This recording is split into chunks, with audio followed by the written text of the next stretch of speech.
বাংলা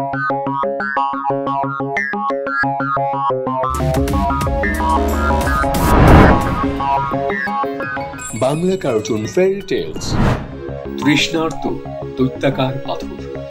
এক ছিল এক রাখাল বালক, ছিল এক জাদুকর, আর ছিল দৈত্য আকারের সব পাথর। রাখাল জন এই দৈত্যাকার পাথরগুলো ঠিক মাঝখানে গরু চড়াতো। গায়ের মানুষ পাথরগুলোকে এত ভয় পেত যে ওগুলোর সামনে যেতে কেউ সাহস করত না। কিন্তু ভালো মানুষ জন পাথরগুলোকে খুব বন্ধুর মতো করে দেখে। গরুগুলোকে ওগুলোর মাঝখানে ছেড়ে দিয়ে তার ছায়ায় বসে সে বিশ্রাম করে। জনদের পাশে থাকতো সেই মায়াবী জাদুকর, যে কিনা জীবজন্তুর ভাষা বুঝতে পারত। হঠাৎ একদিন সে শুনতে পেল তার জানালার ধারে দুই পাখিতে বলা বলি করছে, জানো মাঝ গ্রীষ্মকালে কি হবে?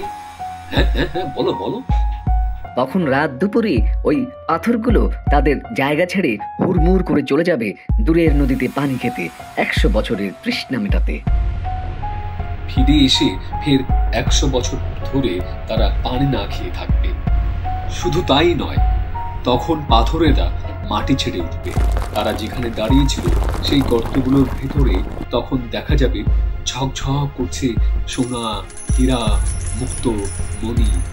কিন্তু কোনো লোক সেই হীরামণি নিলে সকালে উঠে দেখবে কিছুই নেই, সোনা হীরা হয়ে গেছে ধুলার রাশি।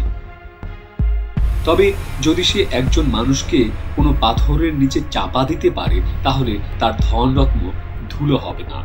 শুনে মায়াবী জাদুকর চিন্তা করতে লাগলো কাকে চাপা দেওয়া যায়। জনের কথা তার হঠাৎ করে মনে পড়ল, কেননা জনের আত্মীয় স্বজন বলতে কেউ ছিল না। সে সময়টা গরমকালের মাঝামাঝি ছিল। জাদুকর জনকে ডেকে পাখির কাছে যা শুনল বলল, আজ রাত্রে পাথরগুলোর কাছেই আমার সঙ্গে দেখা করো।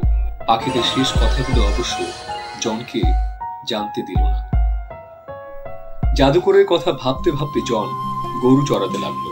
তার চেনা বড় পাথরটার গায়ে ঢ্যাস দিয়ে বসে সে মনে মনে ভাবছে, এই কাজ কি উচিত হবে?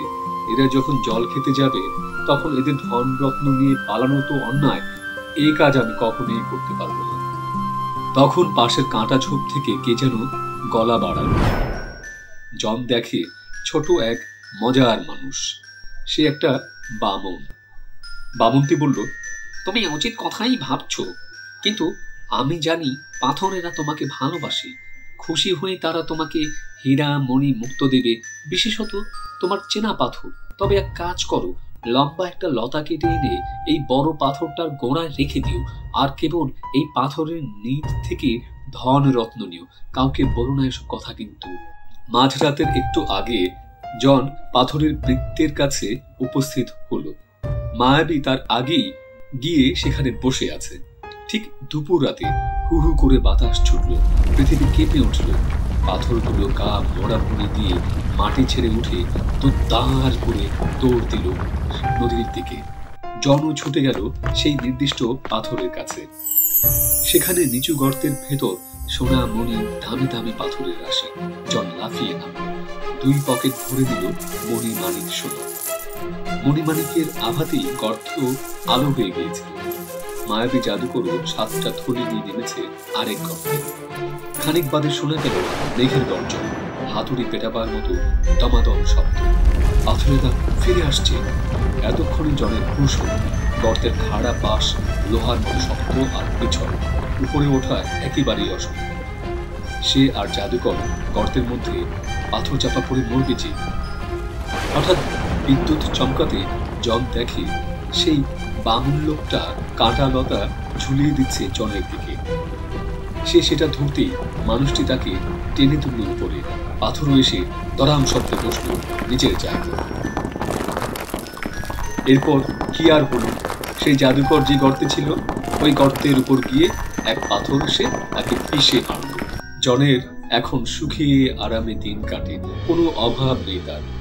সে আজকাল গরু চড়ায় না, কিন্তু তবু এখনো সে প্রায় এসে পাথরের ছায়া বসে আর তার মন কৃতজ্ঞতায় ভরে যায় বড় বড় পাথরগুলোর দিকে তাকিয়ে।